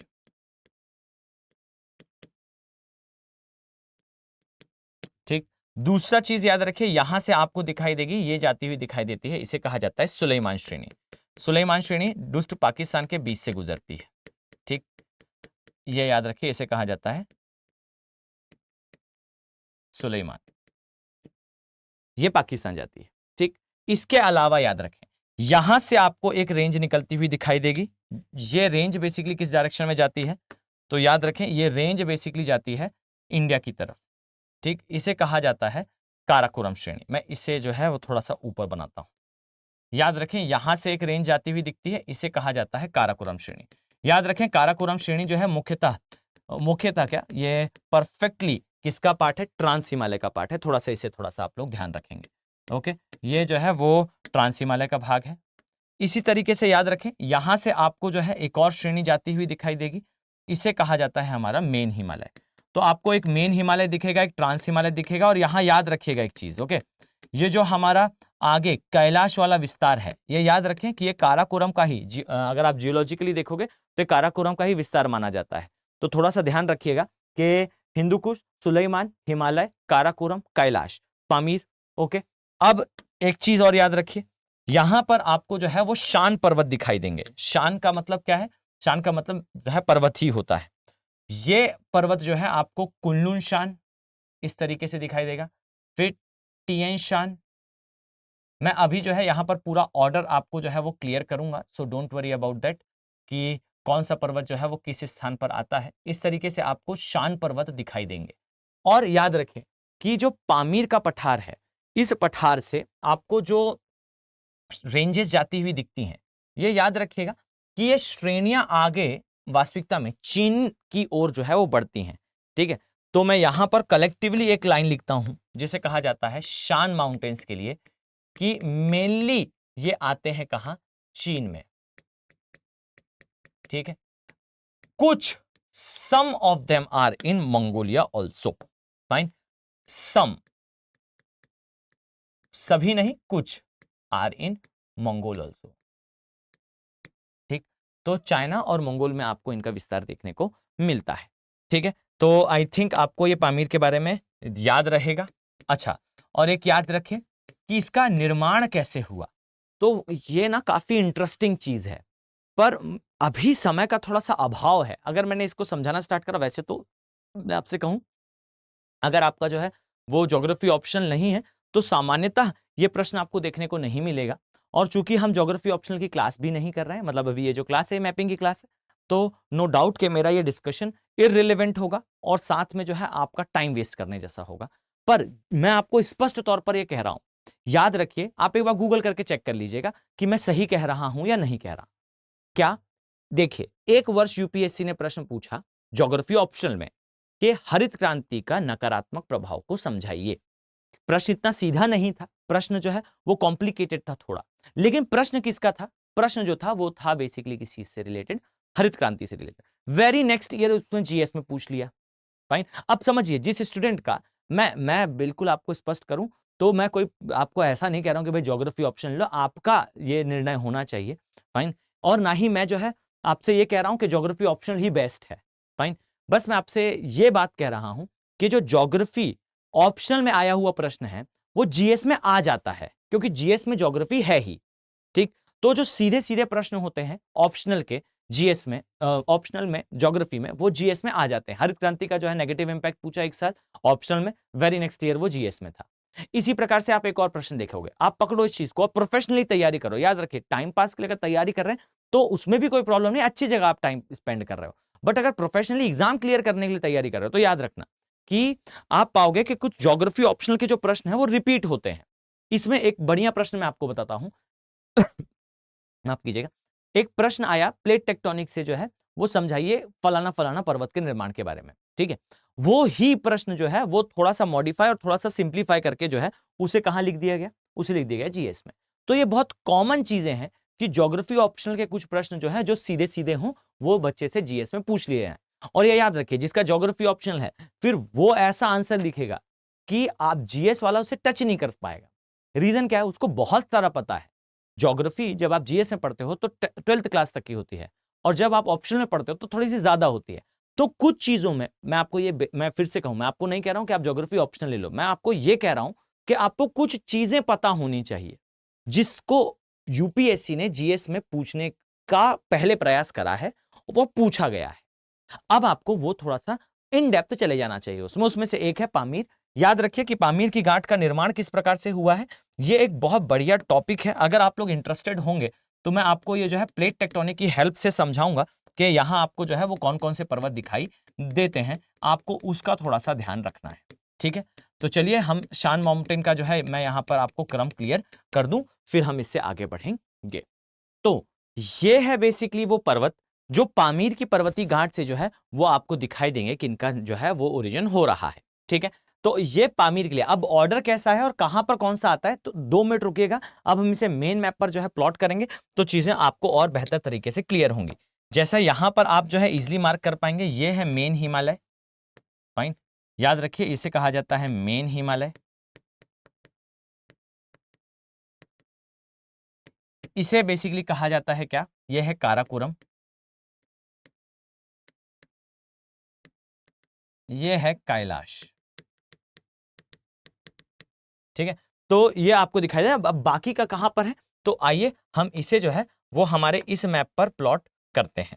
देखिएगा ध्यान से, याद रखें कि आपको जो है वो इस स्थान पर basically just a few second, यहां पर आपको जो है वो पामीर की पर्वतीय घाट का जो है वो क्षेत्र दिखाई देता है। जस्ट अ सेकेंड, ये वाला ध्यान देंगे, कुछ इस तरीके से आप पाएंगे यहां।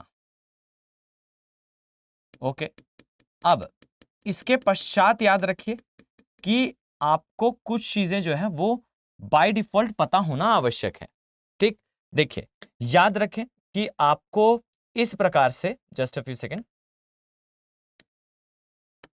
आपको इस प्रकार से यहां से तो क्लियर है कि आपको कौन सी पर्वत श्रेणी दिखेगी। ये आई थिंक आपको याद हो चुका है, ये हिंदू कुश और सुलेमान वाला पार्ट है। ठीक, अब यहां ध्यान से देखें, याद रखिए आपको इसके ऊपर यहां से जाती हुई एक रेंज दिखाई देगी जिसे बेसिकली क्या कहा जाता है, जिसे बेसिकली कहा जाता है तिएन शान।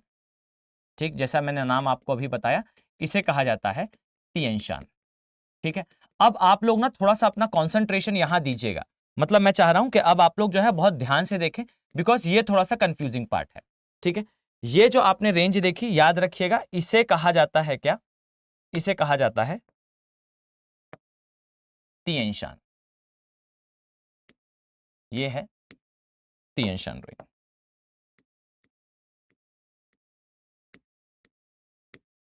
अब ध्यान दीजिएगा, याद रखें तिएन शान रेंज से नीचे आएंगे तो आपको याद रखना है कि ये जो स्थान आपको दिख रहा है, कौन सा वाला, तो यहां वाला, याद रखें कि इसे कहा जाता है तकला मकान का मरुस्थल।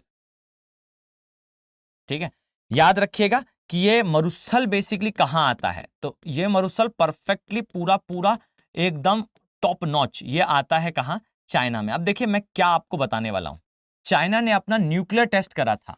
ठीक है, सभी देशों ने अपना एक न्यूक्लियर परीक्षण करा था, याद रखिए चाइना ने भी करा था। और ये कहां करा था, तो लूपनूर एक प्लेस है वहां करा था। कहां आता है वो क्षेत्र मैं आपको अभी यहीं पर दिखाऊंगा। ठीक है, तो याद रखिए ये आपको तिएन शान दिखेगा, यहां आपको तकला मकान दिखेगा, और फिर याद रखें कि आप नीचे आएंगे तो कुछ इस तरीके से, जस्ट अ सेकेंड, आपको जो है वो नीचे वाले क्षेत्र में, कहां आ गए भाई हम, ये जैसे फाइन भाई, यहां याद रखें इसके नीचे आएंगे तो आपको इस स्थान पर यहां कुछ इस तरीके से जो है वो एक तो आपको थोड़ा सा नीचे यहां पर काराकोरम दिखाई देगा। ओके, नीचे हिमालय वाला पोर्शन है बाय डिफॉल्ट, तो आपको पता होगा। यहां याद रखिए कि तकला मकान आपको नीचे इस प्रकार से इस रेंज के पास देखने को मिलता है। तकला मकान के नीचे यहां याद रखिएगा यहां आपको कुल्लू शान मिलेगा। तो तकला मकान जो रेंज है याद रखिएगा ये आती है तिएन शान, और नीचे आपको ये जो रेंज दिखाई दे रही है, नाम याद रखिएगा, इसे कहा जाता है कुल्लू शान रेंज। कुल्लू शान, तो आई थिंक ये आपको अभी भी रीडेबल है, और अगर नहीं हो तो मैं इसे दूसरे स्थान पर मेंशन कर देता हूं। फाइन, याद रखिए आपको कुछ इस तरीके से दिखाई देगी, इसे कहा जाता है कुनलुन शान। ठीक, अब देखिए याद रखें इसी से थोड़ा सा आगे जाएंगे तो यहां आपको एक झील दिखाई देगी। ठीक है, याद रखिएगा इसे कहा जाता है लूप नूर झील। ठीक है, नाम इसका थोड़ा सा आपको जो है याद रखना होगा, इसे कहा जाता है लूप नूर झील। और याद रखें यहां एक नदी अपना जल विसर्जित करती है। ठीक है, और ये याद रखिए ये नदी इंपॉर्टेंट हो जाती है। इस नदी को कहा जाता है तस्मीन रिवर। ठीक, तो तस्मीन रिवर जो है लूप नूर के पास जो है अपना जन्म विसर्जित करती है। और ये याद रखिए, ये जो लूप नूर है यहाँ और इसके नाम से, बेसिकली एग्जैक्टली यहाँ नहीं था, बट इस नाम से चाइना ने जो है वो अपना न्यूक्लियर पावर टेस्ट करा था, इसलिए ये चीज इंपॉर्टेंट है। ये जो रिवर है तस्मीन रिवर, और ये जो है वो झील है लूप नूर, ये आपको याद रखना चाहिए। ठीक है, अब यहां याद रखें कि आपको कुछ चीजें और भी पता होनी चाहिए। जैसे मैंने यहां एक रफ लेआउट बना रखा है, आप चाहें तो इसे याद कर सकते हैं अगर एग्जैक्टली वो याद ना हो तो। याद रखें कि तकला मकान, ये जो तस्मीन लिखा है इसका एक और नाम है, इसे तारीन रिवर भी कहा जाता है, तो तस्मीन लिख लीजिए। वैसे तस्मीन जो है वो बहुत पुराना नाम है, अब जो है इसे तारीन के नाम से ही जाना जाता है, तो आप तारीन, मैं भी इसे जो है करेक्ट कर दूं, अदरवाइज आप लोग तस्मीन ही करेंगे। Fine, just a second, just a few second, तारीन ही रहने दीजिए। और तारीन द्रोणी भी कहा जाता है कई बार इसे। ठीक है, ये द्रोणी कुल मिला के नदी का अपवाह क्षेत्र ही है, या आप कह लें इसे तारीन रिवर, दोनों ही राइट है, द्रोणी रिवर की ही होती है, ये लूपनूर झील है। आइए इसको रफ लेआउट थोड़ा सा आप देख लें। अब इसके बाद आपको जो है अल्तुन शान दिखाई देगा, अल्तुन शान के बाद आपको नानशान, और नानशान के बाद जो है आपको क्या दिखाई देगा, अलशान पर्वत दिखाई देगा। ठीक है, तो एक अल्तुन शान है, एक नानशान है, और एक जो है दूसरा पर्वत है। जस्ट अ सेकेंड, इसे हम यहां पर मेंशन कर दें। तो आइए यहां आपको जो है वो अल्तुन शान दिखाई देगा, और ये याद रखिएगा ये सारे कुछ जो है वो ऊपर की तरफ जाते हैं। क्यों? तो जब हम पामीर के बारे में देखेंगे तो हम उसके बारे में डिस्कशन जरूर करेंगे। ये अल्तुन शान है, इसी प्रकार से आपको जो है वो यहां एक पर्वत दिखाई देगा, और इसी तरीके से आपको जो है आगे जाते हुए एक और पर्वत श्रेणी दिखाई देगी। इसके अलावा शान पर्वतों को ज्यादा समय देने की आवश्यकता नहीं है, ये इतना आपको पता होना आवश्यक है, और इतना आपने पता कर भी लिया है।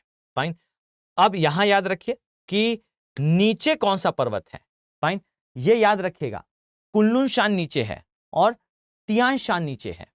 फाइन, अब यहां ध्यान से देखें, ये अल्तुन शान है, नान शान है, अल शान है। अब इसके ऊपर ये जो मैंने बना रखा है, जस्ट अ सेकेंड, इसका थोड़ा सा जो है हम एडजस्टमेंट करते हैं। याद रखें, यहां आपको जो एक मरुस्थल दिखाई दे रहा है, याद रखें एक मरुस्थल यहां आपने देखा और दूसरा मरुस्थल अब आप यहां देख रहे हैं। याद रखिएगा कि जस्ट अ सेकेंड, इसे थोड़ा सा जो है हम इस कलर से ड्रॉ करें तो ज्यादा आप बेहतर तरीके से समझ पाएंगे। याद रखें, ये जो मरुस्थल दिखाई दे रहा है इसे कहा जाता है गोबी मरुस्थल। नाम याद रखिएगा, गोभी नहीं है, इट इज गोबी, GOBI, गोबी मरुस्थल। याद रखें ये गोबी मरुस्थल जो है ये मंगोलिया में आता है, और ये पर्वत आपको दिखाई देगा, इसे कहा जाता है नानशान। ये नानशान और अल्तुन शान के बीच में है, इस मरुस्थल का हम नेमिंग कर दें जिससे आपको जो है समस्या ना हो। ये बच्चे कहा जाता है इसे गोबी मरुस्थल, गोबी मरुस्थल। और याद रखिए ये जो गोबी मरुस्थल है ये मंगोलिया में आता है, ये कहलाता है, इसे कहा जाता है तकला मकान। इसकी भी नेमिंग नहीं हुई तो आइए इसे भी कर देते हैं, इसे कहा जाता है तकला मकान।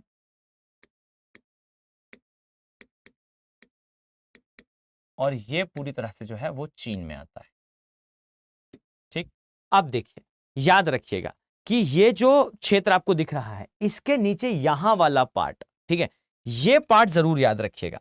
इसे बेसिकली क्या कहा जाता है, इसे कहा जाता है तिब्बत का पठार। फाइन, आइए इसे जो है दूसरे कलर से ड्रॉ करते हैं, अदरवाइज आपको थोड़ा सा जो है वो कंफ्यूजन हो सकता है। तो यहां ध्यान दें, याद रखें इसे कहा जाता है तिब्बत का पठार, और ये याद रखिएगा कि तिब्बत का पठार एक बड़ा वाटरशेड है। वाटरशेड का अर्थ क्या है? वाटरशेड का मतलब है कि ये एक जल विभाजक है, और ये आप कह सकते हैं कि इस क्षेत्र से बहुत सारी नदियां निकलती हैं, जैसा मैं आपको पहले भी बता चुका हूं हार्टलैंड और रिमलैंड थ्योरी के बारे में। ये थ्योरी क्या कहती है याद रखिएगा, ये थ्योरी बेसिकली कहती है कि आप अगर कुछ क्षेत्रों को जीत लें, अगर आप कुछ क्षेत्रों को कंट्रोल कर पाए, फाइन, मतलब आपका अगर उन स्थानों पर वर्चस्व हो, तो आप विश्व के अदर क्षेत्रों को जो है वो डोमिनेट कर सकते हो। जैसे हिंद महासागर को आप कह लें, अगर हिंद महासागर के ऊपर किसी का वर्चस्व है तो याद रखिएगा कि वो देश जो है वो वर्ल्ड के अराउंड 30 to 35% ट्रेड को डोमिनेट करेगा। ठीक है। इसी प्रकार से याद रखिए कि अगर किसी देश का जो है वो डोमिनेंस है इस एरिया में, तो याद रखिए इस क्षेत्र से क्या क्या, मैं पहले भी आपके साथ डिस्कस कर चुका हूं कि river is a important dimension. River अर्थात नदी जो है एक बहुत ही इंपॉर्टेंट डायमेंशन है। याद रखें कि यहां से कौन कौन सी नदी आती हैं। यहां से अभी जो है हम एक रफ प्लॉटिंग कर लेंगे, वैसे डिटेल में मैं आपको पहले ही बता चुका हूं। यहां से जो है आपको ब्रह्मपुत्र आती हुई दिखाई देगी, जो हमारे नॉर्थ ईस्ट की लाइफ लाइन है। यहां से आपको जो है सिंधु नदी आती दिखाई देगी। ब्रॉडर सेंस में देखें तो ये पाकिस्तान और इंडिया के बहुत बड़े क्षेत्र के लिए लाइफ लाइन है। इसी प्रकार से आपको जो है इरावदी, इरावदी के अलावा साल्विन, साल्विन के अलावा चाओ फ्राई, चाओ फ्राई के अलावा मेकोंग, ये सारी नदियां जो हैं वो इसी क्षेत्र से आती हैं। ये सारी नदियों का जल स्रोत है ये तिब्बत वाला क्षेत्र। और याद रखिएगा कि अगर चाइना का इस पे अच्छा कंट्रोल है तो चाइना बाकी के देशों को भी आने वाले समय में डोमिनेट कर पाएगा। यही कारण है कि तिब्बत वाला क्षेत्र जो है वो चाइना के लिए इतना ज्यादा इंपॉर्टेंट है। तो आई थिंक आपको ये चीजें क्लियर हैं और हम यहां पर जो है इसे ज्यादा समय नहीं देंगे, क्योंकि मैं पहले इसके बारे में बहुत सारी चीजें जो है वो बता चुका हूं। तिब्बत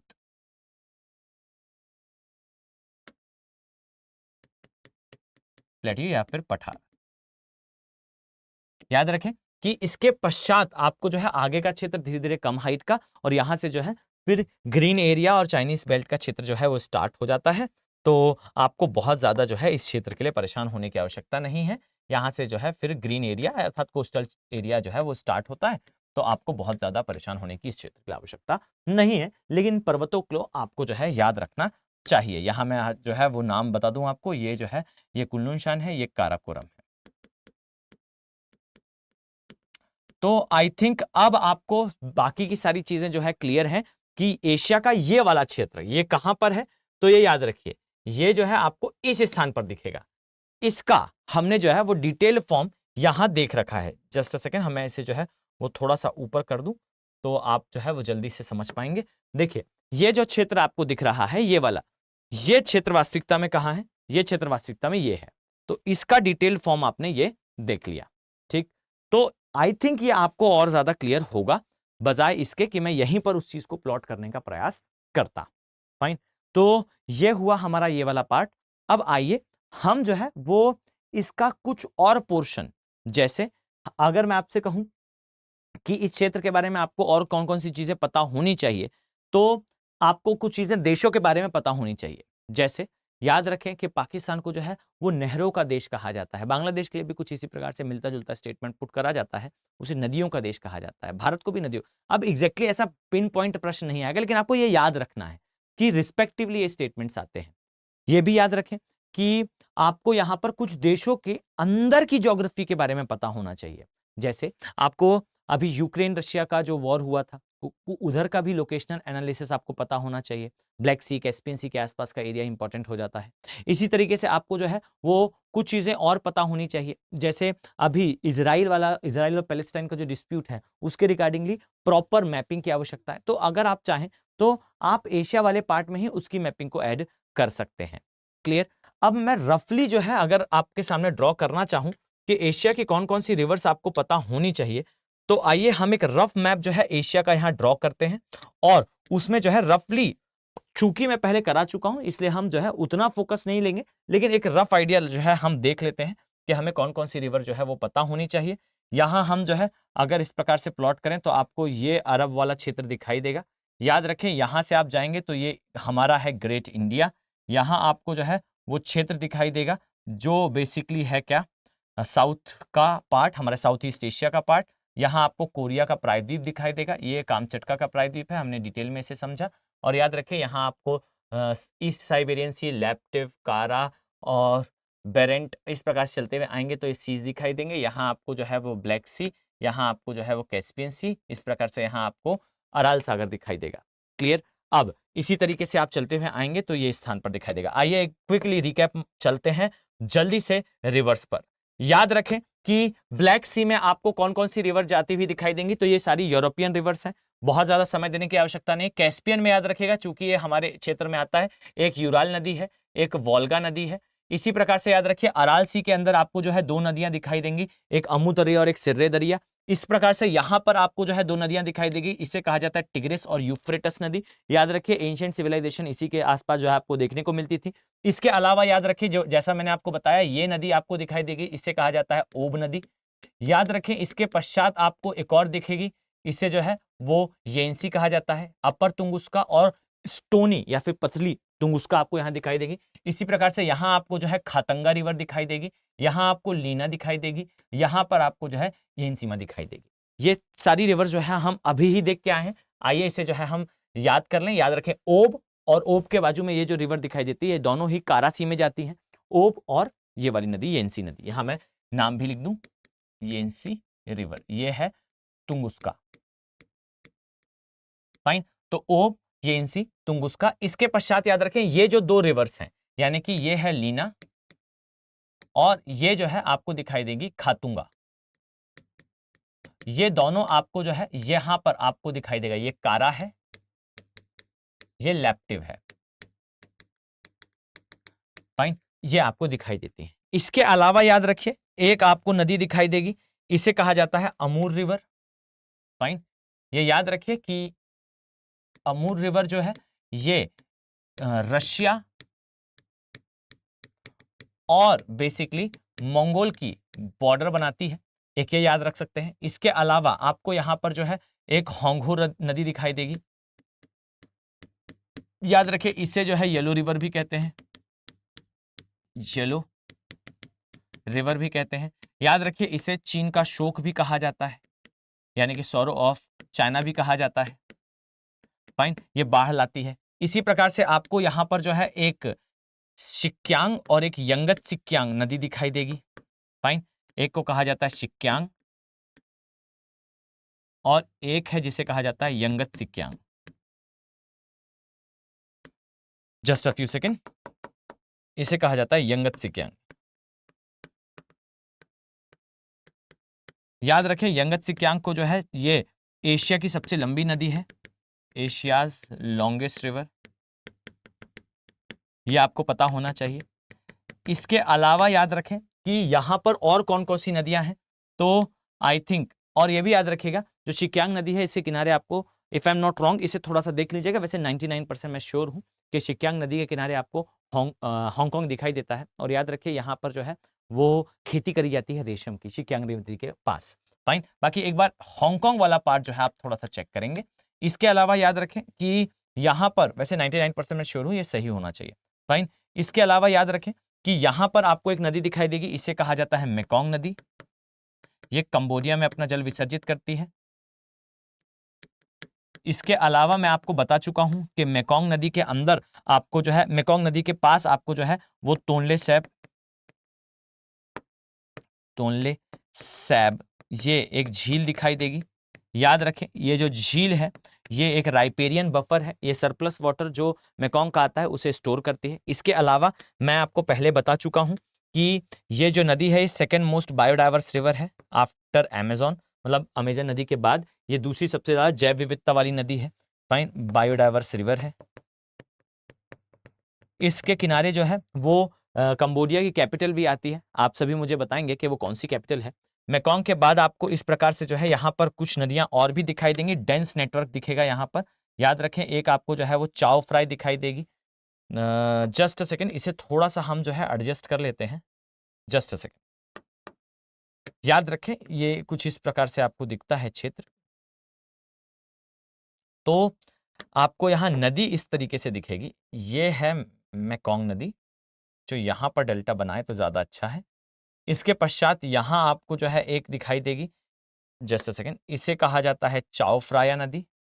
ये चाओ फ्राया जो है मेनली थाईलैंड वाले क्षेत्र में आती है। इसके अलावा यहाँ पर आपको एक दिखाई देगी इरावदी और एक दिखाई देगी साल्विन। तो जो इस तरफ वाली है ये है इरावदी,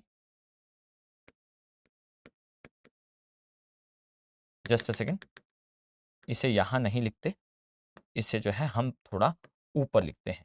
फाइन, ये वाली नदी याद रखें ये है, इस तरीके से याद रखें, ये है इरावदी। इसके अलावा याद रखें जो इसके नीचे आता है इसे कहा जाता है साल्विन।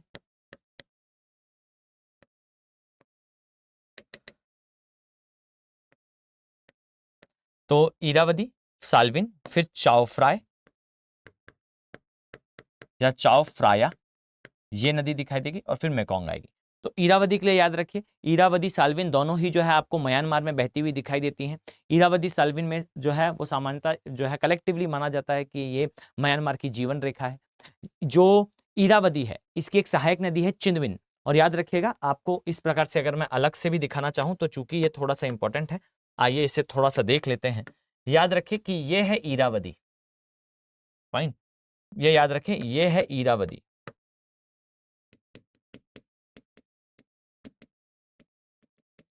फाइन, ये है बेसिकली साल्विन,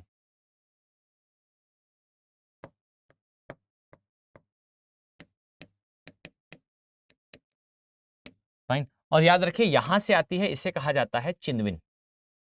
ये चिंदविन जो है, ये याद रखिए ये हमारे पूर्वांचल हिल वाले क्षेत्र से आती है, फाइन, पूर्वांचल वाला जो हिल्स का एरिया है वहां से आती है। ये इरावदी के माउथ पे आपको यहाँ डॉल्फिन दिखाई देगी, जिसे कहा जाता है इरावदी डॉल्फिन, जो इंडिया आती है चिल्का लेक में, जहां 5 अदर प्रकार की डॉल्फिन देखने को मिलती हैं। इसमें जो है हम्पबैक, स्पिनर, स्ट्रिप्ड, बॉटलनेक और जो है इरावदी ये देखने को मिलती है। इसके अलावा ये साल्विन है। अब इसके अलावा आप जाएंगे तब यहाँ पर चाओ फ्राया है। याद रखिए ये जो चाओ फ्राया नदी है, फाइन, चाओ फ्राया रिवर है, याद रखिए ये जो चाओ फ्राया नदी है इसके किनारे आपको जो है वो विश्व की सबसे बड़ी ताजे पानी की मछली दिखाई दी थी, जिसका नाम रखा गया था हिमेंच्यूर चाओ फ्राई, फाइन, या चाओ फ्राया। और इसके आगे आपको जो है फिर दिखाई देगी कौन सी नदी, इसके आगे और सबसे लास्ट वाले पोर्शन में आपको मेकोंग दिखाई देगी। ये आप कह सकते हैं साउथ ईस्ट एशिया के लिए मेजर रिवर्स है, फाइन। अब इंडिया की रिवर्स मैं इंडिया के पार्ट में भी करा चुका हूं, और इसके अलावा मैं इन्हें जो है अलग से एक रिवर वाले चैप्टर में, जहां मैंने वर्ल्ड की 80+ रिवर्स को प्लॉट करा था, वो मैं वहां करा चुका हूं। तो आई थिंक ये वाला पोर्शन जो है हमारा सफिशिएंटली और ठीक ठाक तरीके से कंप्लीट हो चुका है। आपको चीजें बेहतर तरीके से समझ में भी आ चुकी होंगी, ऐसा मैं उम्मीद करता हूं। और हम चूंकि अब जो है वो ऐसे पोर्शन को कवर कर चुके हैं जो जनरली बच्चा देखना पसंद करता है, या फिर जनरली बच्चे का इसमें इंटरेस्ट होता है। लेकिन ये याद रखिएगा कि हमने अभी तक यूपीएससी में जो पूरे प्रश्न आते हैं उन्हें कवर नहीं करा है, पर चूंकि धीरे धीरे करके जो है वो एंगेजमेंट कम होता है, तो जो इंटरेस्ट होता है स्टूडेंट का, या फिर जो हमारा इंटरेस्ट होता है वो एंथू स्पिरिट थोड़ी सी कम होने लगती है। तो मैं आप सभी से एक रिक्वेस्ट करूंगा कि आप इसे थोड़ा सा शेयर करिए, ताकि हम इसे जो है मैं कुछ और भी चीजें आपके साथ डिस्कस कर सकूं, क्लियर। और मैं ये उम्मीद कर रहा हूं कि जब ये बैच स्टार्ट होगा 23 तारीख का, फाइन, ये वाला, उस बैच में जब मैं क्लास लेने जाऊं या फिर जब हम क्लास लें, तो मैं ये उम्मीद करूंगा कि बहुत सारे बच्चे जो है वो दिखे मुझे, जो लोग यहाँ मुझे देख रहे हैं वो जो है इन बैचेस में आए। याद रखिए कि एक जो ऑफर है, ये ऑफर थोड़ा सा आपको जो है वो डिस्काउंट एक्स्ट्रा दे देगा। तो आपके लिए अगर आप प्रिवेल करने का सोच रहे हैं, तैयारी करने का सोच रहे हैं और तैयारी कर भी रहे हैं आप, तो ये इज़ अ गोल्डन अपॉर्चुनिटी। आप इसको प्रिवेल करें और अपनी जर्नी को बेहतर तरीके से प्ले करें, ये मैं उम्मीद आप सभी से करता हूं। तो चलिए, ये ऑप्शनल के बैचेस हैं, आप इसमें से आप देख सकते हैं। चलिए हम जो है नेक्स्ट क्लास में फिर से मिलेंगे। Have a very nice day. Thank you. Hindi में यूपीएससी की तैयारी से संबंधित प्रोग्राम्स को देखने के लिए सब्सक्राइब करें स्टडी IQ IAS हिंदी।